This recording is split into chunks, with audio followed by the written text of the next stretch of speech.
So, back to the Citadel, let's go.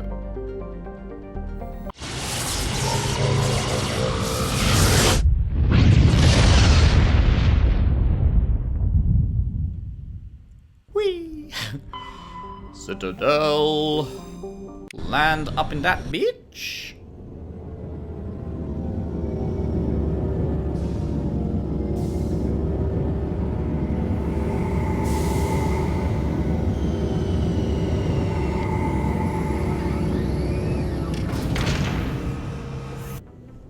That is such a cool looking landing thing. I love it. Right, how the fuck do I get out of my ship? I've forgotten how I get out. That's the comm room. Fuck me. How do I leave my ship? Oh, I remember. It's down here by the pilot bit.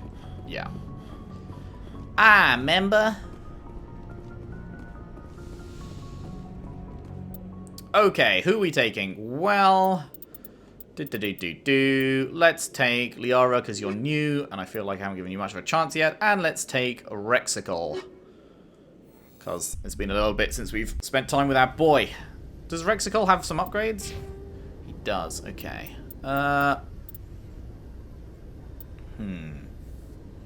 Rex is one of the last true Krogan battle masters, as they are a dying breed, for which the rest of the galaxy is grateful. Feels bad. Health regen, melee damage, and resistance to physics forces. Interesting.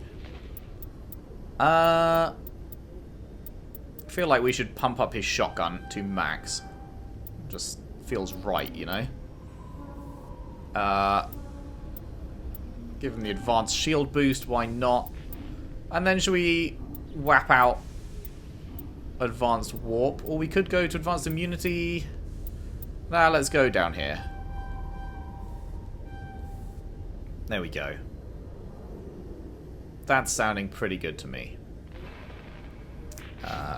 Everyone else is A-okay. Equalizing interior pressure with exterior atmosphere. Logged. The commanding officer is ashore. Exo Presley has the deck. Ah, yes. Rear Admiral Mikhailovich? Rear Admiral Mihailovic, 5th Fleet. Commander Shepard, SSV Normandy. You don't know who I am, do you? Not a fucking clue, mate. I command the 63rd Scout Flotilla. You and the Normandy were slated for my unit after shakedown. Then the Council got their paws, claws, tentacles, whatever. They got them on our ship and you. Think of it as an opportunity. I still serve the Alliance, sir. As a Spectre, I can advance our interests to the Council. You still know what color your blood is, Shepard? I don't begrudge the politician's decision to throw you to the Council. It's an opportunity. I do begrudge this over-designed piece of tin, though. The Normandy is a fine ship, sir. She's served us well so far. It's a gimmick, Commander. Useless in a stand-up fight. This experiment diverted billions from our appropriations bills. For the same price, we could have had a heavy cruiser. But no, we had to make nice to the Turians, throw money at a co-developed boondoggle. I'm here to make an inspection, Commander. Normandy is an Alliance warship. I intend to see she's up to snuff. Well, she is, so go right ahead. We'd be honored to show her to you, Admiral. I'll just bet. Wait here. I won't be long. Okay. What a load of fucking... What a Commander, dickhead. I'm not happy. I bet. Sounds like a fairly common situation. Commander, I suggest you secure your mouth. I suggest you It's going to secure get you your in trouble. fucking head on your Who shoulders designed because you're being a that knob. CIC? Putting the commander aft of everyone else is inefficient. What if he needs to discuss with the operators toward the bow? It's a Turian design. Modified Turian style. They prefer commanders looking over their subordinates rather than in the middle of them. We wanted to see how effectively they can command with that setup. Reasonable goal, but they should have studied that in a lab rather than on a How can you frontline possibly warship. study that in a I lab? had to shake my head at that drive core of yours. 120 billion credits at element 0 to make this thing able to move without giving itself away. You realize we could make drive cores for 12,000 fighters with that money? What good is it to hide for a few hours anyway? Useless. No. In fact, let me pull out the reverse Uno card and say it's useful.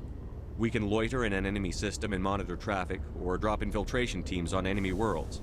Normandy can be more effective than the Solarian STG. Maybe. But that's not the job of a proper warship. We're supposed to find and kill the enemy fleet, not count how many times their garrison goes to the bathroom. And we need to talk about your crew, Commander. Oh boy. Krogan? Asari? Turians? What are you thinking, Commander? You can't allow alien nationals free access to Alliance equipment? They're friends and allies, dickhead. Between Saren and the Geth, we have enough enemies out here.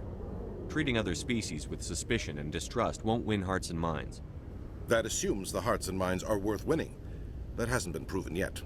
You have anything else to say, Commander? Any other justifications for the state of this vessel?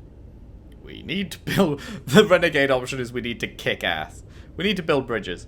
I think the Normandy is a good ship, sir. Even if you disagree, you have to see that her joint construction and multiracial crew make the Alliance look better. Your job is to look good, Commander. That's what I just Alliance said. navies is to win wars. I'm not convinced Normandy isn't a waste of taxpayer money, but I am convinced that you believe otherwise, and that you'll use it to its best ability. Good. I'll be submitting a report to the Joint Military Council. It will not be as negative as I'd planned. Good hunting, Commander Shepard. Make us proud. Sure thing, bud. What a knob jockey. Right, let's give ourselves some levels. What was I putting stuff into? What was the next thing on the tactical armor? Advanced shield boost. Restores more of my shields per second. That's probably good to have. Oh, we can put one more point into charm. Bang. Definitely doing that.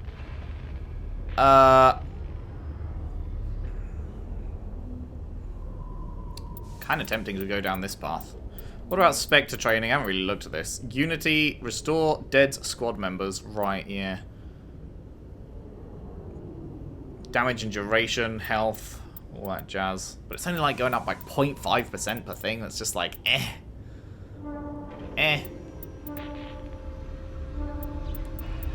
Pistol and shotgun damage up is quite nice. Barrier. 40-second recharge time. What is it currently? 50 seconds. And it lasts for 23 up there. That would be good to have. I'm not sure it's something I need right now. I'm going to go for advanced shield boost. I'm going to go for advanced throw, because they are things I can just click and get immediately. So why not? And then I guess I will...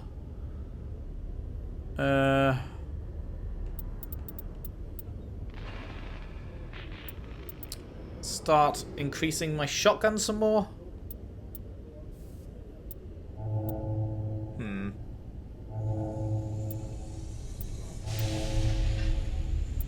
Not sure.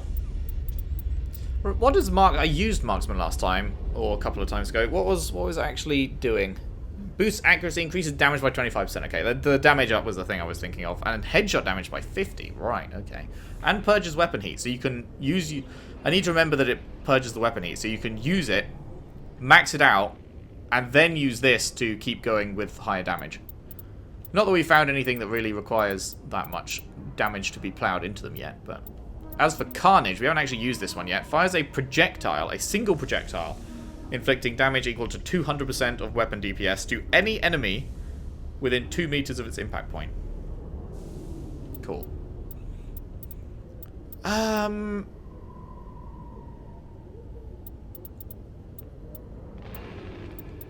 Yeah, let's go. Let's put it into the shotgun then.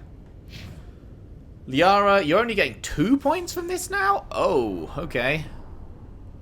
That is unfortunate. I was expecting every level up to be the same amount of 4 points for everyone forever, but I guess not. So that is a shame. I'm tempted to whap out your electronics score so that we can... Because I want to, like... Currently... I'm going to always want to be bringing Tali for electronic stuff, but if we can get Liara up as well, then we have some variety there. We could also get her up to advanced throw or advanced barrier. But I think I will go ahead and put them into electronics. And lastly, buddy boy Rex over here. Let's give him the ability to throw. And then let's witness the fitness. Oh no, let's just give him the ability to stasis as well, right? Let's just, at least they're not leveled up at all, but at least he has the ability to use more shit. So that'll just lead to better combat situations, I feel. And then let's pop a fat save. Okie dokie. Right. Up we go to CSEC. In a report later today, Emily Wong investigates corruption on the Citadel and uncovers a full-blown crime syndicate. We're looking like a pretty cool squad. I'm liking this. I'm liking this group of 3. Liara could use some better armor. But I like my armor and I like Rex's armor a lot. That armor looks sick. Hello. Commander Shepard? Do I know you? Khaleesa been seen in Al-Jalani, Westerland News. Would you answer a few questions for our viewers? Sure. What do you want to know? You've been given a unique position to represent our race. People want to get a sense of how you'll do that.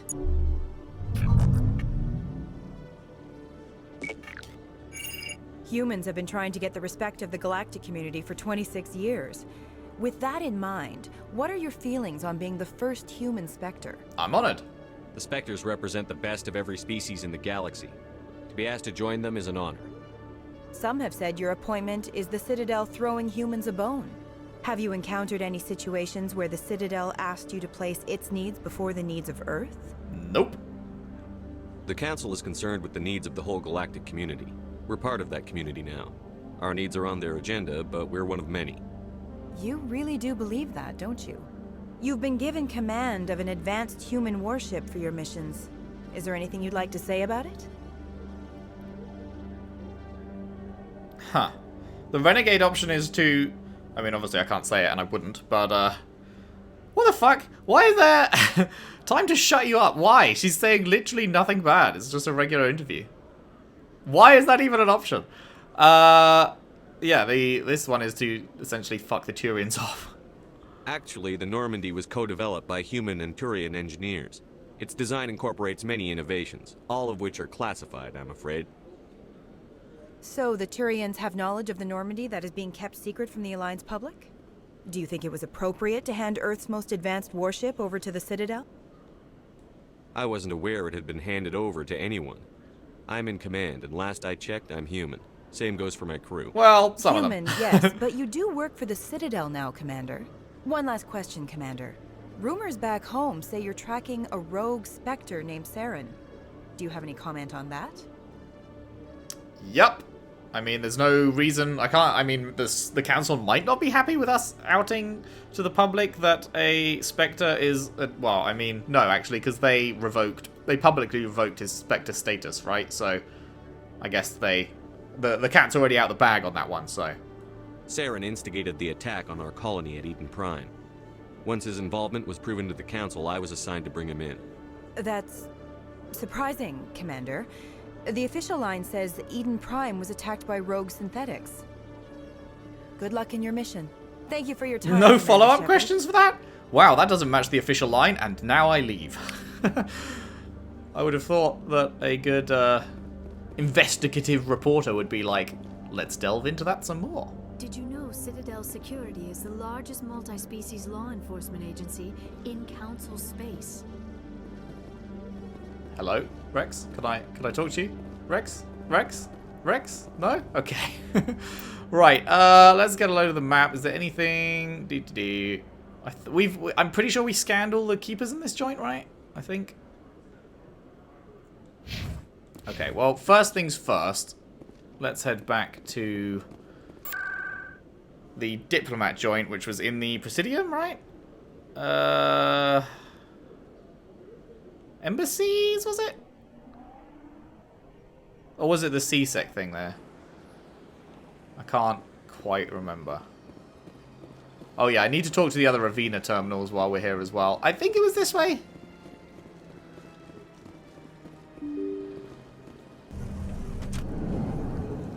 Yes, it was. Exclamation mark. Good, good. I don't suppose you have anything new to say, do you? So they finally did it. I knew one of your kind would make Spectre one day. Nice. I only hope you're better than the one they're sending you after. I'll do everything I can to stop Saren. That's what worries me. Was there something you wanted? That's all the same, right? I'll be going now. Goodbye, Commander. I guess we should probably talk to, like, everyone. This place seems strange. Wish there were more humans around. Oh, it's you. Okay. Pretty sure we spoke to her before, right? Commander Shepard, I am Nasana Dantius. I'm glad you're here. I must talk to you about my sister Dahlia. She's been kidnapped by slavers. Actually, she's dead. This is, I wonder, yeah, this is going to go differently to how a lot of people would have done it, I guess. Well, I know the truth. Dahlia's dead, Nasana, and I know she was blackmailing you. And I was all set to try to manipulate you into hunting her down for me. But I guess that won't be necessary now. Cool, that's You different. wanted your sister dead? That's definitely got to be People different. found out my sister was a criminal, I'd be considered a security risk. They'd revoke my clearance, or place me on administrative leave until she was apprehended. I shall transfer a little something into your account as a token of my appreciation. I'm sure you'll find the amount satisfactory. That's really cool, because there's no way that dialogue is the same dialogue that would have played on a first meeting if we hadn't found the sister first, because she was like, and I was all set to manipulate you into hunting me down. So that is definitely unique dialogue that was specifically made for the surely very slim percentage of players that do it that way round, which is just really cool and very much appreciated, because it's always like I've played games before where you do something out of order accidentally and then you go to the quest person and they're still going through the motions of giving you the thing, like giving you the quest, and then the conversation ends and then you have to go back into the conversation immediately to go, hey, I found the thing. Whereas here it's like just straight up, there is a different path that they programmed in with different dialogue. That's good. That is good shit. You're a diplomat on her way up the ranks. It could be handy to have a Spectre who owes you a favor. You make a good point. Anyone can come up with credits, but I can give you authorization to purchase prototype Asari mods. I will get you added to our manufacturer's preferred client list. I think you'd be very interested in what they have available. Goodbye, Shepard. It has been a pleasure doing business with you. Likewise. Huge pog. Okay. I'm pretty sure we scanned this one round here, right? Yeah, okay. So. Let us do a bit of a run through. We've spoken to him. Let us see if anyone else in here is up for a natter. I can't believe I landed a job here. Human, delighted, welcome. It is good to meet you. Diplomatic archive? Oh, hello. Did I miss this before? Was that available before and I missed it? Or was it only just now becoming available? Doo-doo.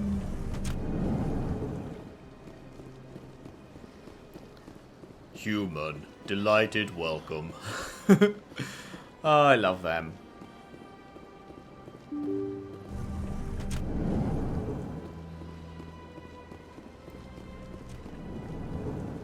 Nav manual, hello. Codex stuff. We're going to do a Codex session at the end of this part, for sure. I heard what happened under the Artemis Tau cluster. The Council wasn't too happy about the destruction of those Prothean ruins. Yeah, well, the Council can suck my nuts. This isn't a game, Ambassador. Shepard's out there trying to stop Saren from destroying the galaxy. I know. Just try to be a little more careful. The Council's watching you, and we all get judged on how you behave. Great talk, mate. Thanks. Oh, he's just gone. Cool. Yes, Commander? You alright? How are you holding up? Honestly. Oh, we've heard this. But you're the one who can stop Saren. I believe in you, Shepard. If that means I have to step aside, so be it. Was this... Where can I find Admiral Cahokia? Is there anything else, Commander? I'll be here if you need me. Yeah, I was just like, have we already spoken about that? But yeah, he was the one that gave me the thing in the first place. Okay, yeah, I mean, it's definitely worth looking around, because that was specific to that mission and stuff. Big boy here's gone. Surprised welcome. You have returned, human. Genuine inquiry. What may I do for you this day? Okay, we've Goodbye, done all that. Master. Sincere What about you? farewell. Good day to you, human. Enjoy your time on the Citadel. The Earth-clad Spectre has returned to speak with me. Okay, and yeah, we've done all Goodbye, that. So, Ambassador. Yes, yes. Good day, Earth-clad. lots of people aren't going to have new stuff, but a fair amount will, it seems. So, definitely worth the run through. May lead to some slower than usual parts sometimes. Hello? Why did you just do a 180?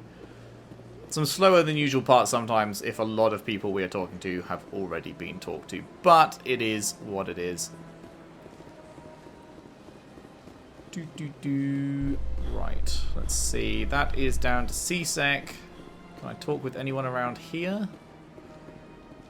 Does not appear so.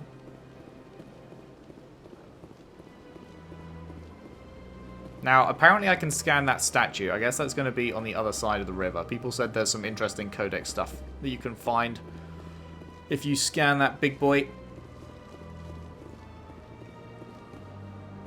Okay, haven't missed an Avena thing around here, have I? No.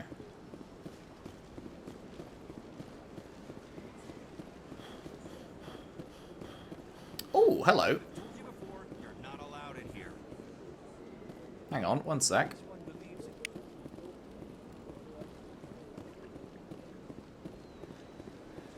What's going on here? Preaching Hanar.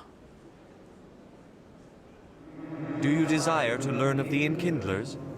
Or has the Honorable CSEC officer enlisted assistance? What's up? Why is the CSEC officer harassing you? The CSEC officer requests that this one purchase an evangelical permit to spread the evangelical truth of the Enkindlers. permit? What? If that's all the CSEC officer wants, why not just buy the permit? The truth of the Enkindlers is universal. This one humbly believes that the truth should not be suppressed. Exacting payment as a means of imposing limits upon the truth is an abrogation of this one's religious freedom.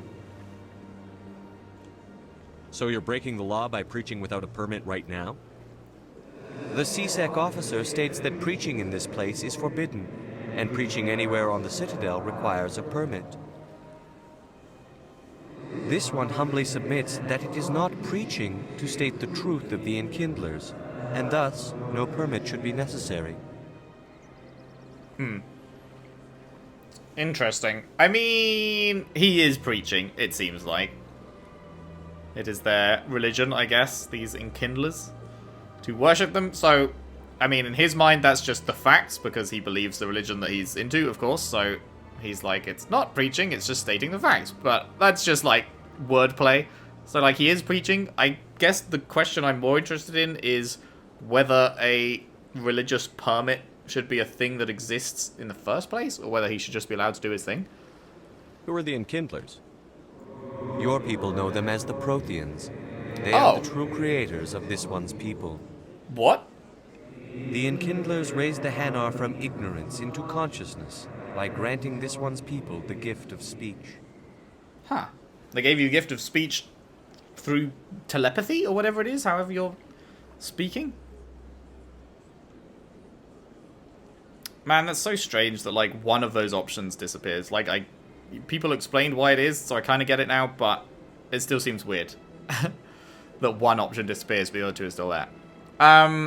Well, I'd like to help. I feel like, obviously, he is breaking the rules. I do think he is preaching, but, you know, not every rule is a good rule. I'm not sure. I agree with needing to purchase a permit to preach what you believe. Let me talk to the CSEC officer. Perhaps I can explain the situation. I'm not religious This one myself, would be most but grateful for the assistance. Please let this one know if success is achieved. That just seems too much like fucking governmental suppression. If you're like, hey, you gotta fucking buy a permit to talk to people. That Hanar refuses to listen to reason. Why can't it act in an orderly and lawful manner? Is this the fuck off button? Well, I guess that is the fuck off button as well, but this is the nice fuck off button. I think you should let the Hanar preach in the Presidium. The Presidium is a place of culture and respect. It should not be filled with zealots shouting their idiocy. Why should the jellies get special treatment? Every other species understands and obeys the laws. Has anyone actually complained about this, Hanar? I love that he's actually looking around. But any good CSEC officer removes problems before they create a public nuisance. You've explained the law. If the Hanar gets in trouble, it has nobody to blame but itself. I suppose I can tell my superior that I attempted a diplomatic solution. Some other CSEC officer can arrest the Hanar. It's no longer my problem. Thank you for your assistance. Cool. Cheeky 8 Paragon points. You got a thank you for me? The officer has left, and this one is free to share the glory of the Enkindlers. This one offers its appreciation. No worries. Happy to help. This one has little money, but it can offer this. Now finally, this one can continue sharing the truth unimpeded. Let all races herald the glory of the Enkindlers who raised them all to enlightenment. Right, so that goes to the wards. We'll finish up here first before we go down there.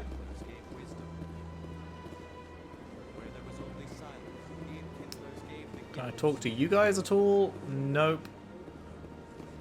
Keeper to scan here and an Avena terminal. Nice. What the fuck is in here? Oh, that's the Citadel Tower. Ah, gotcha. Welcome to Presidium Tourism Terminal 2. You are standing near the base of the Citadel Tower, one of the Presidium's most recognizable and important structures. Behind me is the spectacular Relay Monument, a scale model representation of a Prothean mass relay. To your left is one of the Keepers, the enigmatic caretakers of the Citadel, working on a control panel. You may see Keepers involved in various tasks throughout all levels of the Citadel. We ask that you do not interfere with them in any way. The Keepers are essential to the smooth operation of the Citadel. What are they actually Obstructing doing? their daily work will result in harsh penalties, including incarceration and rehabilitation. Tell me about the Relay Monument. Discovered by the Asari who first arrived at the Citadel, the Relay Monument is one of the station's most interesting and controversial features. What is the meaning behind this striking piece of art? Is it a tribute to Prothean vanity? A reminder of their conquest of the galaxy through mass relay technology? Or perhaps it is a symbol of unity, a Prothean acknowledgement that the relays would eventually lead other species here to the Citadel. No one can say for sure, making the Relay Monument a favorite topic of discussion among academics and scholars. Imagine being the Asari crew who arrived here first when nobody had discovered this thing before. And so I guess, like, the lights would have been off and shit. And, like, just discovering this vast station. And, like, it would take, given there's the wards and everything which look fucking huge, like, it would take years, I would imagine, to explore the entire breadth of it if you were, like, just one person doing it. And imagine just finding all that, just being like, holy shit, what is this? And it's like, there's just so much here, and it's all, like, cool as fuck. And then I guess the Keepers as well would have been here, so, like, running into them and worrying if they're hostile and shit, and just, that must be really cool. Tell me about the Citadel Tower. Housing both the council chambers and Citadel control, the tower is one of the most important buildings on the station. Access to these areas is restricted to those with the appropriate clearance. That is a cool shot. What happens in Citadel Control? Citadel Control handles all incoming and outbound transit. Every ship within 2,000 kilometers of the Citadel is under the jurisdiction of Citadel Control. At peak capacity, they are responsible for monitoring upwards of 1,000 vessels. I'd like to hear more about the Council Chambers.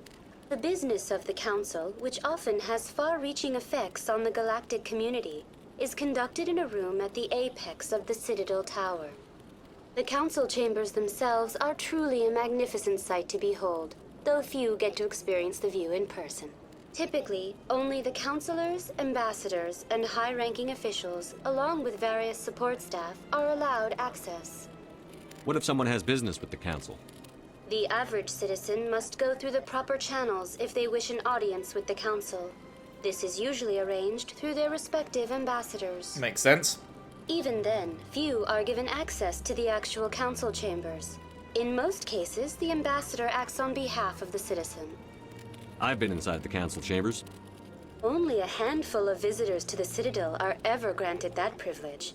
I would be jealous, but that is outside the scope of my programming. I'd like to know more about the Keepers. Little is known about these peaceful servants of the Citadel, though they are essential to the operation and maintenance of the entire station. Citadel regulations protect the Keepers against interference during the performance of their tasks. Failure to comply will result in harsh penalties. Keepers can be seen in all sections of the Citadel, but are typically found in and around the tower. Any particular reason there are so many Keepers in this area? The Keepers do not communicate with other species. It is assumed, however, that the tower houses the Citadel's primary control systems. Many of the station's systems, such as navigation and life support, function automatically. It is believed the Keepers operate those systems from inside the tower's inaccessible core. The Keepers also make frequent appearances in the Council chamber itself, though they appear to be just passing through on their way to some other destination. I feel like we're just taking these Keepers for granted. Like, no one seems entirely clear on what they're actually doing, and everyone's just like, yeah, let's just allow it. That's all for now. Thank you. And like, yeah, they seem peaceful, but... Pleasant day. Please do not disturb the Keepers. I don't know. I'd be a little bit worried if there was some fucking alien species just hanging around that refuses to communicate, whether through choice or inability. Oh, Rex said ha. I was never a fan of this statue.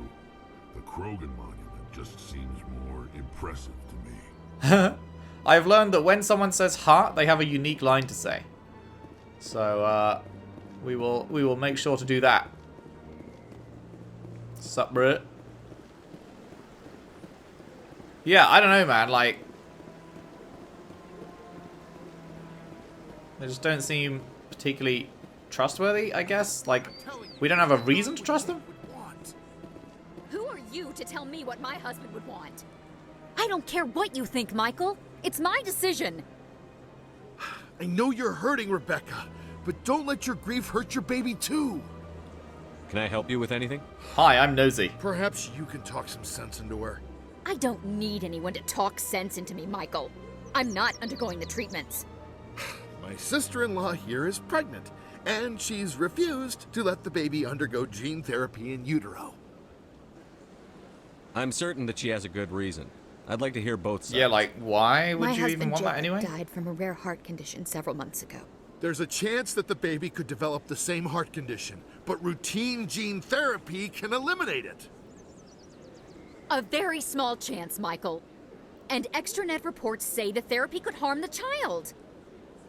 It's less dangerous than the genetic enhancements that every soldier in the Alliance receives.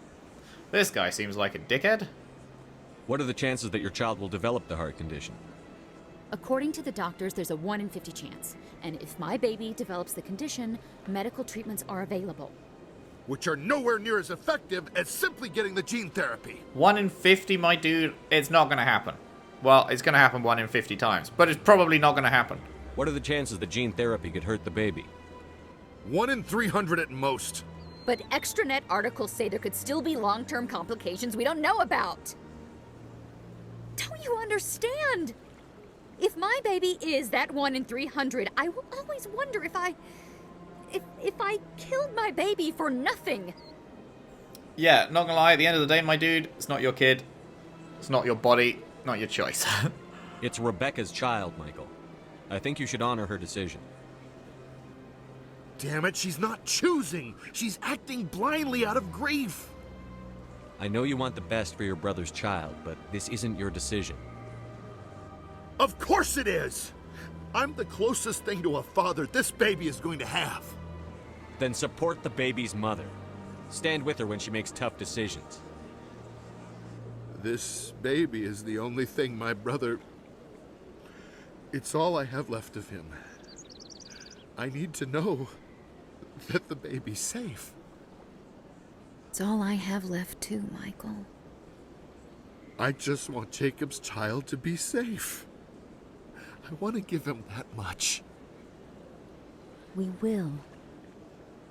I promise. Thank you for talking with us. I appreciate it. You're welcome. Nosy Shepherd saves the day once more. Fat Codex entry, okay. Guess that'll be about the gene therapy stuff they were talking about. Greetings, Earth Clan. You got anything new for me? I believe congratulations are in order, Commander Shepard. You are the first human to join the Spectres, yes? Yeah. It's a great honor. One you are no doubt ready for. A word of warning, though. There are many eyes watching you now, Commander. Some of them want to He see fucking you looks fail. over his shoulder. I, however, wish you only success. Perform well and you bring the Earth Clan one step closer to joining the Council.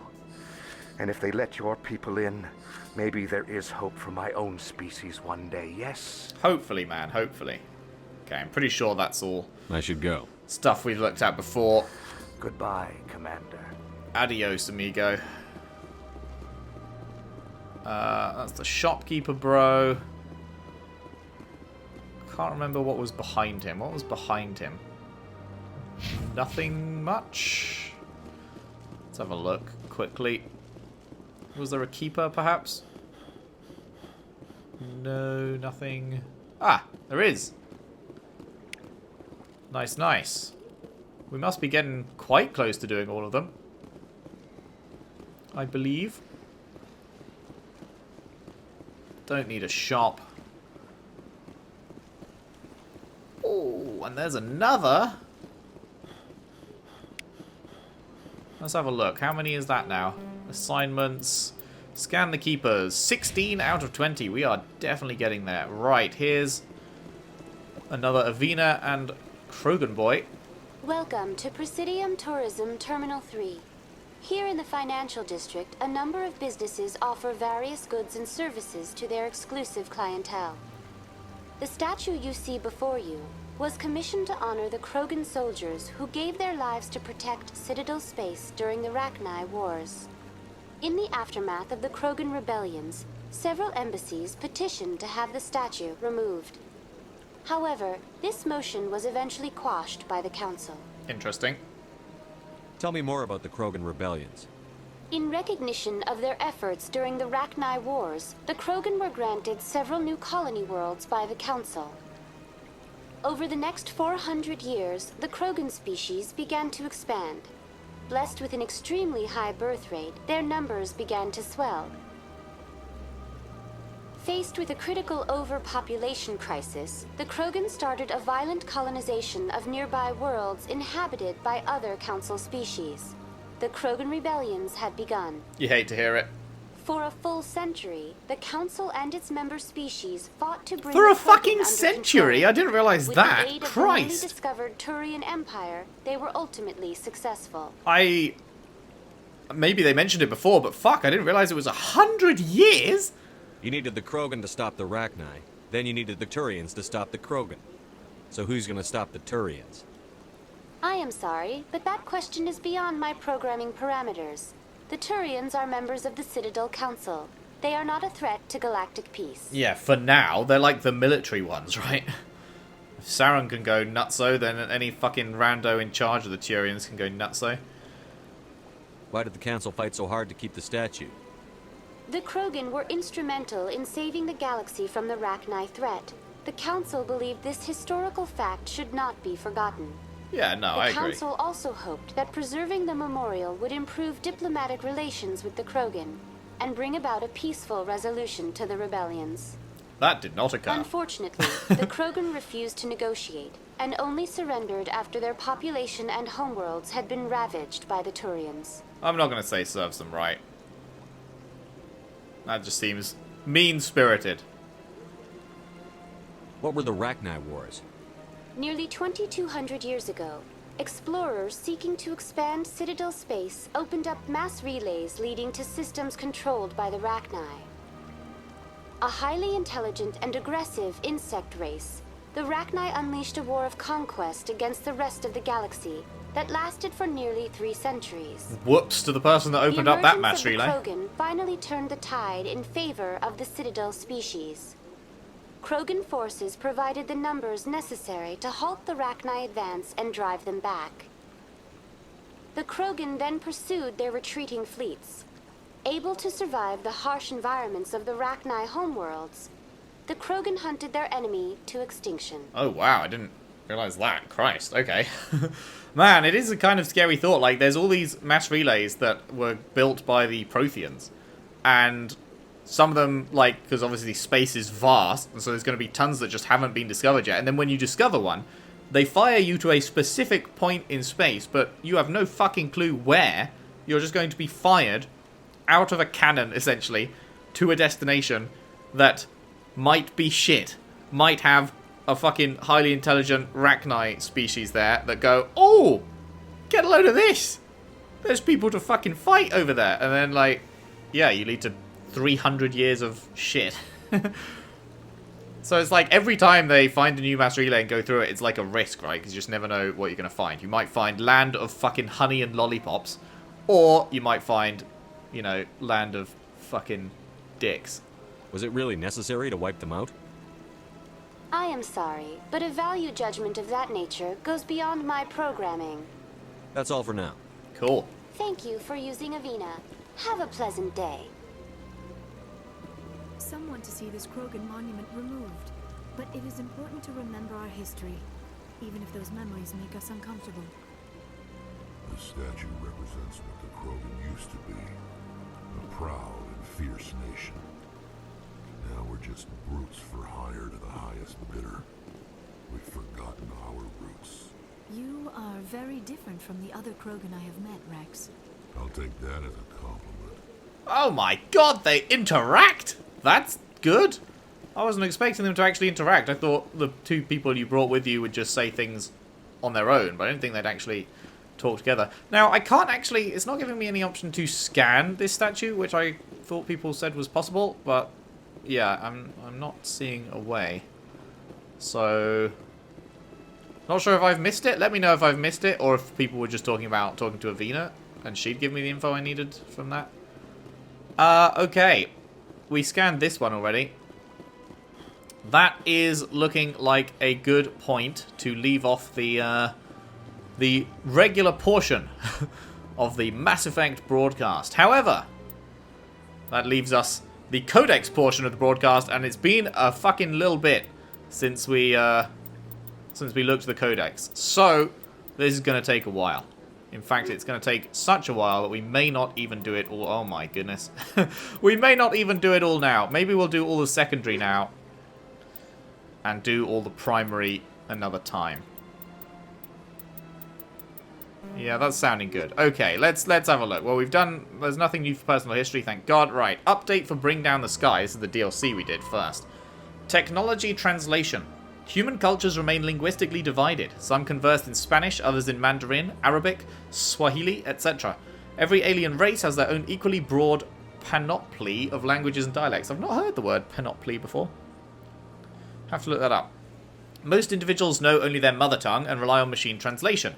Modern portable computers allow anyone with a few hundred credits of equipment to enjoy seamless real-time translation of alien languages, courtesy of handheld PDAs, computers in clothing or jewelry, or subdermal implants. Without fast and accurate translation, galactic trade and culture could not exist. Governments provide subsidized software updated through the public extranet on the fly, often as users approach spaceport customs facilities. Even the Batarians, who we fought in Bring Down the Sky, who isolated themselves from galactic society nearly 2 decades ago, take pains to provide up-to-date glossaries and linguistic rules, though most suspect this is only so they can continue exporting propaganda. It is still considered broad-minded and practical to be able to speak without machine aid. Children often take courses in alien language, and most races can speak the simplified artificial trade tongue with little difficulty. Some species must rely on machine translation to interact with the rest of the galaxy. Hanar, for example, cannot reproduce the spoken language of any humanoid species, and other races cannot reproduce Hanar bioluminescence without mechanical aid. Newly discovered or obscure races don't have machine translation available until the linguists have had time to study them. Makes sense. Council races. Asari culture. Did we read this one? I hate that the when you open it, the one you are currently hovered over, you can't see if it's flashing or not because it opens already on it. So I don't know if I've already read this. I don't think we have. Because of their long lifespan, Asari tend to have a long view, not common in other races. When they encounter a new species or situation, the Asari are more comfortable with an extended period of passive observation and study than immediate action. They are unfazed that some of their investments or decisions may not pay off for decades or centuries.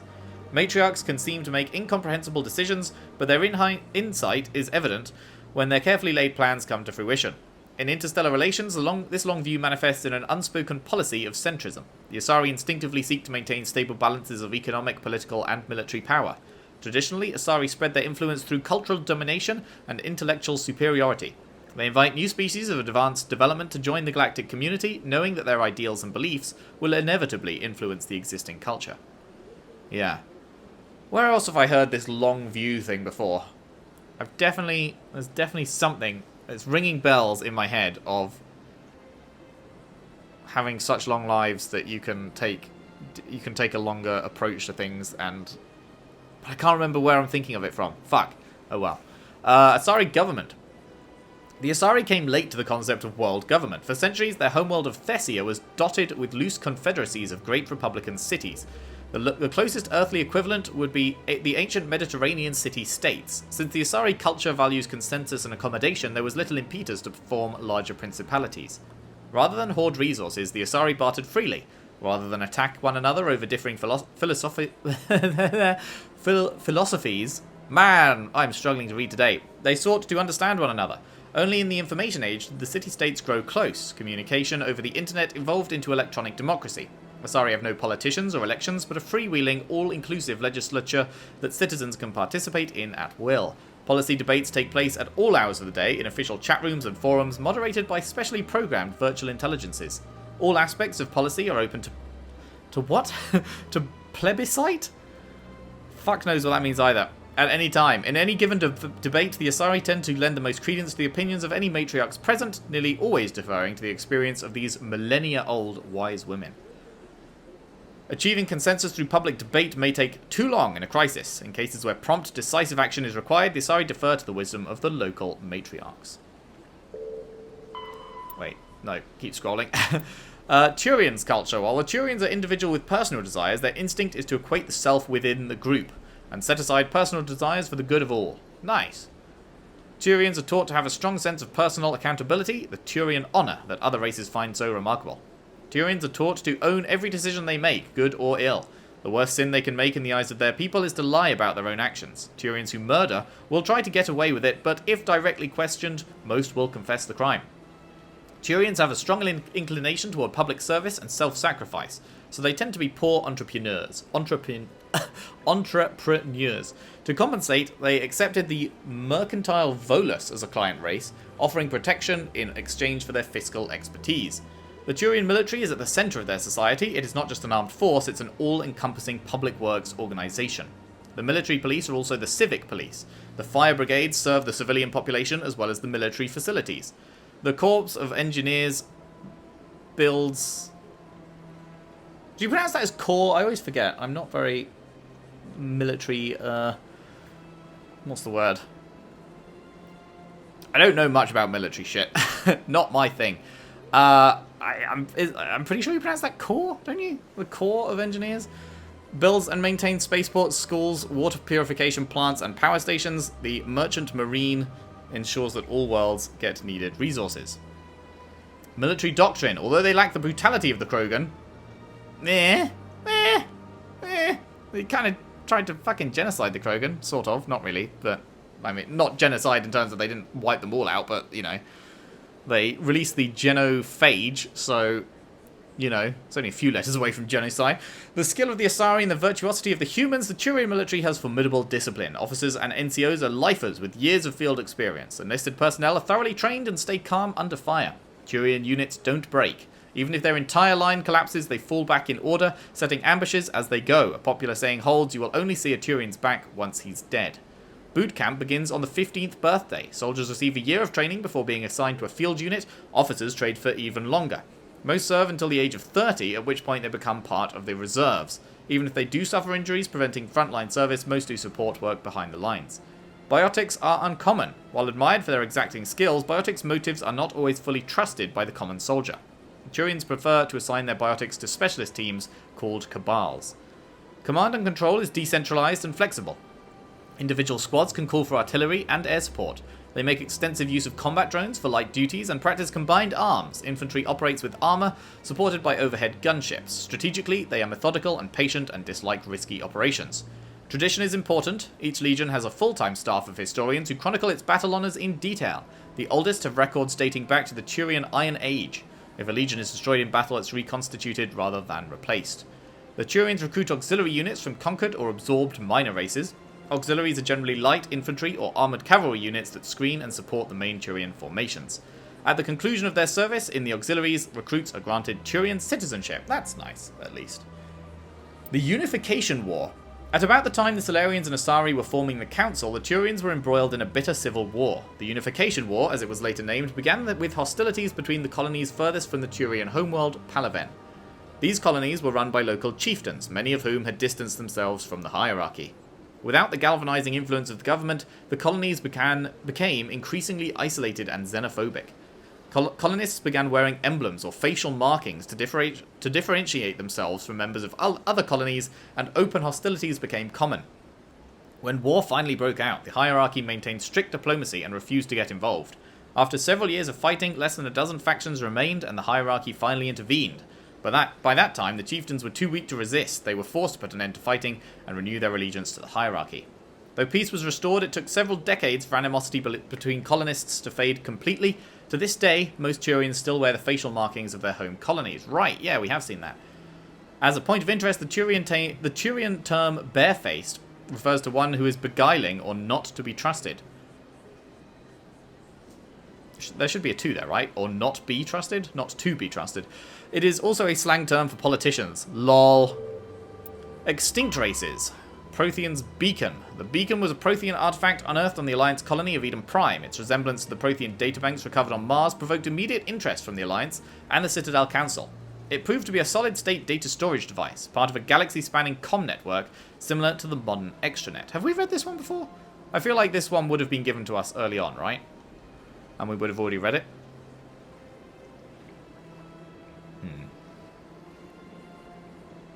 Did we? Oh, fuck it. I'll just read it again. I can't remember. Intact Prothean paleotechnology is rare. The beacon seemed to promise another quantum leap of technology akin to the discovery of the Mass Effect drive and relays. Unfortunately, the beacon also drew the attention of rogue dickhead Saren Arterius and his synthetic allies the Geth.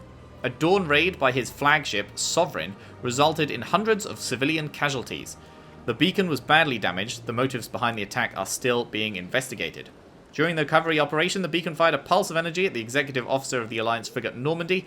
Lieutenant Commander Shepard survived and appears to have suffered no ill effects. Afterwards, the beacon fell inert. The mechanism appears to be dead. I feel like I didn't read that, but when would I have been given that, aside from straight after that mission? Not sure.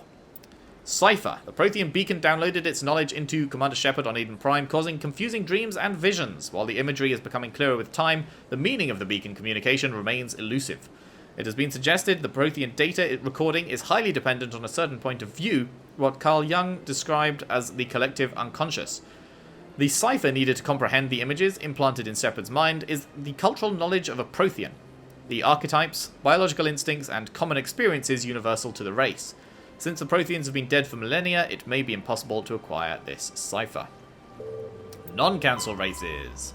Geth armatures. Armatures are quadruped, all-terrain, heavy weapons platforms akin to the armoured fighting vehicles of other races. Geth being synthetic intelligences, armatures are not crude vehicles but intelligent entities, capable of independent decision-making and learning. Armatures are equipped with heavy kinetic barriers. Their main cannon, mounted on an articulated head turret, appears to be a highly efficient conventional mass accelerator. It is capable of firing in anti-personnel and anti-tank modes. Some armatures carry drones into battle, presumably for reconnaissance purposes. Others host a swarm of insect-sized repair microbots. Hoppers. Wait, I thought they were called stalkers. Were they not called stalkers? The Geth models collectively dubbed Hoppers by Alliance forces are electronic warfare platforms. They can project electromagnetic radiation across a broad spectrum as an offensive weapon. They can also perform cyber warfare attacks against the onboard computers of body armor hardsuits and weapons, adversely affecting their performance. Maybe that is what happened when all of my shit went onto cooldown. Maybe I got hit by that kind of thing. The structure of hoppers consists of an advanced and highly elastic artificial muscle material. This allows a hopper to compress its entire body for powerful leaps. Yeah, we saw that. That's what I was saying. Like, they didn't seem machine-like. They seem more organic. Hoppers have also have thousands of molecule-scale barbs on the surface of their hands and feet, which are used to cling onto the walls and ceilings as if they were Spider-Man. Hoppers are very difficult targets, leaping from one surface to another in rapid succession. Yep, I definitely discovered how fucking hard it was to hit those pricks. The Quarians have no record of any Geth models similar to Hoppers. This new morphotype must have been developed over the last 300 years by the Geth themselves. This is troubling proof that the Geth are continuing to move toward technological singularity. Experts in synthetic life are intrigued that Hoppers appear to be even more organic than the baseline Geth. Good, that's what I was saying. The identified subtypes of Hopper have been codenamed Sapper, Stalker, and Ghost. Oh, okay. Hopper is the main thing, and then there's Sapper, Stalkers, and Ghosts as part of that. Right. We've read all of that. Okay, we are done with non-council races. On to Citadel and Galactic Government. Citadel Conventions. These diplomatic talks occurred in the wake of Krogan rebellions as a response to the destruction of the conflict. How do you destruct a conflict? Does that just mean, like, the scaling down of tensions and shit? And an attempt to distance the Council from the brutal Krogan warfare. The conventions regulate the use of weapons of mass destruction. A WMD causes environmental alteration to a world. A bomb that produces a large crater is not considered a WMD. A bomb that causes a nuclear winter is. Use of WMDs is forbidden on garden worlds like Earth, with ecospheres that can readily support a population. If a habitable world is destroyed, it will not be replaced for millions of years. The conventions do not forbid the use of WMD on hostile worlds or in sealed space station environments. Why the fuck would they allow that? Surely you would forbid use of WMDs, like, everywhere, and then, I mean, if you go into, like, open warfare, then at that point, WMDs are probably going to be used, but, like, if you're not in all-out war, to be like, yeah, you can use a WMD so long as it's in a sealed space station, I don't know, that seems pretty fucking dumb. Many militaries continue to develop and maintain stockpiles. You hate to see it. The conventions graded weapons of mass destruction into tiers of concern. Tier 1 is greatest threat to galactic peace, such as large kinetic impactors, like asteroid drops or deorbiting space stations, effectively free and available in any system in the form of debris. Kinetic impactors are the weapons of choice for terrorists and third galaxy nations. Is third galaxy like the space version of third world countries or something? Tier 2, uncontrolled self-replicating weapons such as nanotechnology, viral or bacteriological organisms, von Neumann devices, and destructive computer viruses. These weapons can lie dormant for millennia, waiting for a careless visitor to carry them onto another world. Tier 3, large energy burst weapons such as nuclear or antimatter warheads. Sorry, Tier 1 is the highest tier. Tier 1 is the greatest threat to galactic peace. Have they got these reversed? No. I don't think they have. But, like, wouldn't you think antimatter warheads would be a greater thing than an asteroid drop? Well, I guess not. Because an asteroid is going to be pretty fucking big, whereas an antimatter... Well, I mean, I don't know. I feel like they're not that far apart. All of these seem terrible, basically. Let's pop them all in Tier 1. And Tier 4 is an alien species deliberately introduced to crowd out native forms necessary for the health of an ecosystem. Difficult to prove, yeah, right. Cool. Okay, Humanity and the Systems Alliance. Genetic engineering. This is the thing we were just learning about with the two people chatting just shortly a while ago. In the 22nd century, manipulation of the human genome became commonplace. Techniques of genetic engineering advanced to the point where the rich could custom build fetuses that grew into stronger, smarter, and more attractive adults. In more permissive regions, custom-designed life forms and uplifted animals occupied an ill-defined niche between property and sapient being. Ugh. Ugh. That is... oof. Oof. That's, like, starting to be possible in real life, right? Like, gene editing. And, I mean, I don't know much about it, so I'm probably not the best person to talk about it, but I feel like that's not good. I feel like that is not good, that is going to one day be a possibility that, because it's just gonna be like a rich get richer situation, isn't it? Like, whenever this technology is fully up and running, probably not in my lifetime, but eventually, in however many hundreds of years it takes for them to perfect gene editing, then it's going to be like, hey, do you want a perfect kid? That'll be $1 million, thank you. And then they'll be able to edit a kid that is stronger, smarter, and more attractive than other kids, and then that kid, because of those features, will go on to be the rich person who can then do the same with their kids, and it's just going to be a cycle like that, where the people at the bottom of the ladder are unable to get to that point. And yeah, that sounds like a bad time. Travel to planets with unique forms of life brought an awareness that Earth's unique biodiversity could be lost if spliced and hybridized to gain useful alien qualities. The Sodom-Walcott Genetic Heritage Act was passed by the Systems Alliance Parliament in 2161. It opposed sharp restrictions on controversial uses of genetic engineering, but provided government subsidies for beneficial applications. Screening and therapy. Most governments provide free assessments and corrective therapy for genetic diseases in prospective parents.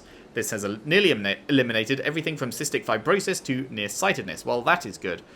The earlier screening and therapy is performed, the more comprehensive the results. Though ideally performed on artificially fertilized zygotes in a lab, procedures are available for embryos in the womb and newborns out of respect for personal beliefs. Enhancement. Improvement of natural human abilities is legal, but adding new abilities is not. Treatments to improve strength, reflexes, mental acuity, or appearance are permitted. Adding a tail, or these fucking furries, not allowed. You're not allowed to add a tail and cat ears, okay?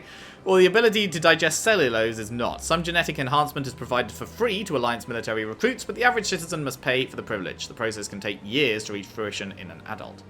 Engineering. Artificial hybridization of genes from compatible non-human species with human genetic code is illegal. Creation of designed life is broadly legal and mainly used for terraforming and medical applications, but sentient creatures are heavily regulated, and creation of sapient life is outlawed by both the Systems Alliance and the Citadel Council. Geological survey. As the human race expands its territory and raises the general standard of living, demand for industrial resources continues to grow. Many planets, moons, and asteroids contain a wealth of resources, but many systems have barely been charted, let alone thoroughly surveyed. Unmanned probes are one solution, but they are often lost to space hazards, unforeseen circumstances, or theft. In recent years, bounties have been offered to find metals, heavy metals, rare earths, gases. Why is gases not capitalized and the other three are? Cool. Okay, planets and locations. Arcturus Station. Did we read this?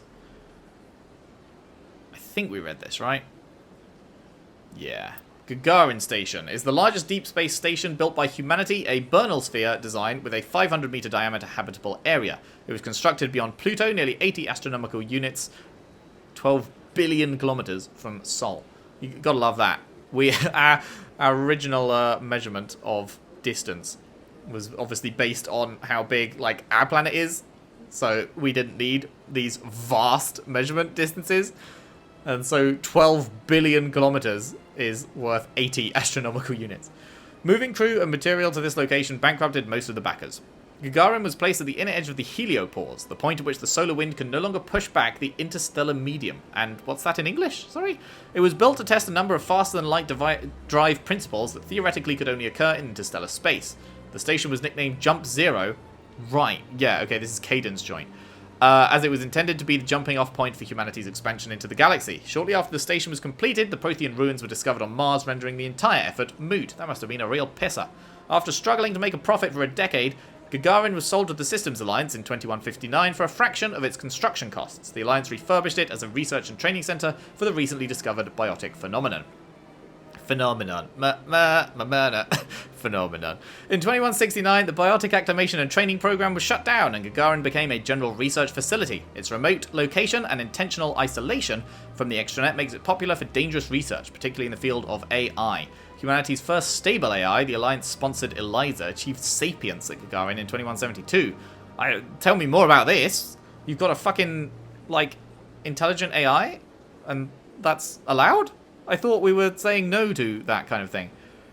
Today, Gagarin Station has a permanent population of approximately 9,000. A plan has been proposed to move it to a gravitationally stable barycenter point between Pluto and the Charon Relay, allowing it to serve as a gateway facility between Sol and Arcturus systems. The high cost of safely moving it has delayed this indefinitely. Ships and vehicles, we are getting there. We've read that one, I think.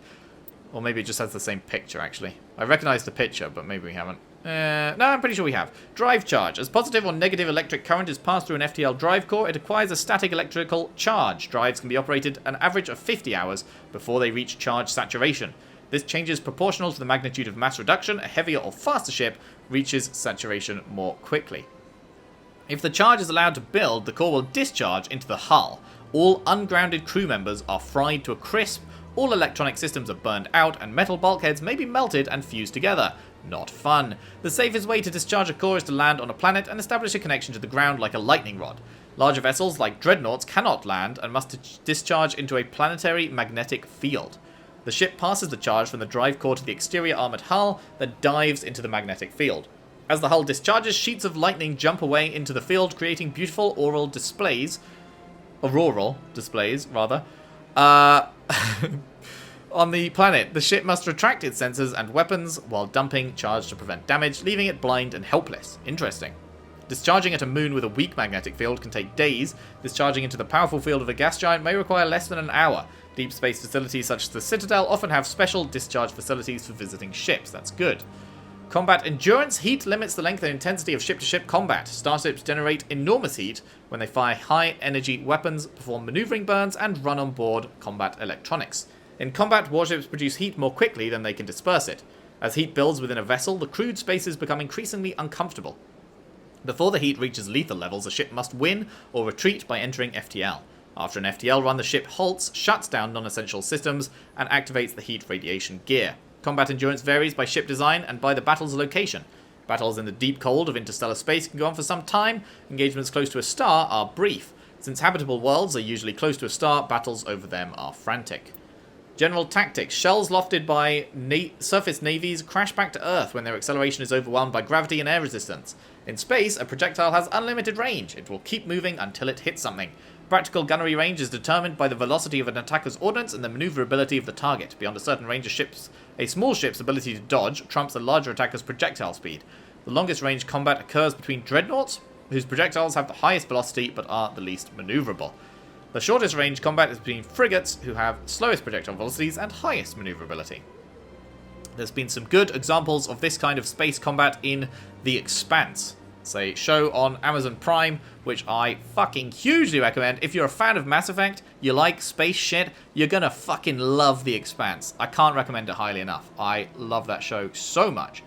Opposing dreadnoughts open with a main gun artillery duel at extreme ranges of tens of thousands of kilometers. The fleets close, maintaining evasive lateral motion while keeping their bow guns, I think, facing the enemy. Fighters are launched and attempt to close the disruptor torpedo range. Cautious admirals weaken the enemy with ranged fire and fighter strikes before committing to close action. Aggressive commanders advance so cruisers and frigates can engage. At long range, the main guns of cruisers become useful. Friendly interceptors engage enemy fighters until the attackers enter the range of ship-based Guardian fire. Dreadnoughts fire from the rear. Screened by smaller ships. Commanders must decide whether to commit to a general melee or retreat into FTL. At medium range, ships can use broadside guns. Fleets intermingle and it becomes difficult to retreat in order. Ships with damaged kinetic barriers are vulnerable to Wolfpack frigate flotillas that speed through the battle space. Only fighters and frigates enter close knife fight ranges of 10 or fewer kilometers. Fighters lose their disruptor torpedoes, bringing down a ship's kinetic barrier and allowing it to be swarmed by frigates. Guardian lasers become viable weapons, swatting down fighters and boiling away warship armor. And then Cortana turns up with even more Guardians, and then everything goes to shit. Neither dreadnoughts nor cruisers can use their main guns at close range. Laying the bow on a moving target becomes impossible. What does that mean, laying the bow? Superheated thruster exhaust becomes a hazard. Heat management. Disperse. Isn't that what we just read, basically? How they disperse it and shit. The crew may be cooked. Radiation is the only way to shed heat in a vacuum. Okay. Yeah, I mean, it's pretty much the same thing, just dumping the heat in a vacuum instead of dumping it into a magnetic field of a planet, right? I feel like we get the gist of that. Technology, training. Did we do biotic amps? I'm pretty sure we did biotic amps. Yeah, we did. Biotic implants and amplifiers only provide the potential to create coherent Mass Effect fields. Whether biotics can actually do so is largely determined by their training. Biotics must develop conscious control over their nervous systems, sending specific electrical impulses to the Element 0 nodules embedded in their nerves. They are taught to use their implants and amps with biofeedback devices and physical mnemonics. Specific gestures or muscle movements fire the proper sequence of nerves to activate a certain skill. Conetics Industries pioneered biotic training with the Biotic Acclimation and Temperance Training Program. Although BART did not achieve the desired results, many techniques taught are still used today. Many human think tanks are trying to develop some form of biotic super soldier. Most are benign efforts to create more flexible troops, but others, less publicly known, are unapologetic attempts to create Nietzschean supermen. Boom. That is all of the secondary stuff donezoed. That was a lot of reading. My goodness. Yeah, we are definitely not going to have time to go through the primary stuff now, but we will do so in a part or two's time. And yeah, that is it for today. Thank you very much for watching. If you've enjoyed, if you could leave a like and subscribe if you haven't already. Share the videos around, share the playlist around if you can. I would really appreciate that. And I'll see you next time for more Mass Effect. Thanks for watching. See you then.